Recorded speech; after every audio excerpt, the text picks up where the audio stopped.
Sveiki! Lai pabeigtu uzņēmumu pievienošanu, aizpildiet sadaļu Mana informācija, izvēloties savu lomu uzņēmumā. Menedžer vai vadovs. Izvēlieties menedžeru, ja jūsu vārds nav norādīts dibināšanas dokumentos, bet jūs vadāt uzņēmumu ikdienas darbību. Director vai direktorjus. Izvēlieties director, ja jūs juridiski vadāt vai pārstāvat uzņēmumu. Uzņēmuma dibinātāji bieži ir reģistrēti kā direktori oficiālajos dokumentos. Pēc šīs lomas izvēles noteikti ievadiet datumu, kad jūs oficiāli kļuvāt par direktoru. Shareholder vai akcininkas. Izvēlieties shareholder, ja jums pilnībā vai daļēji pieder uzņēmums.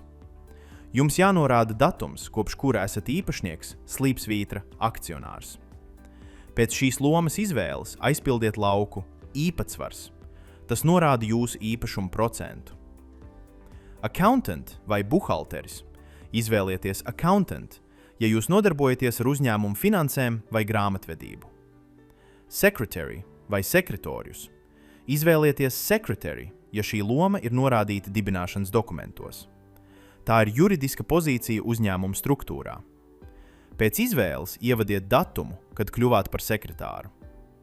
Subcontractor vai subrangovs.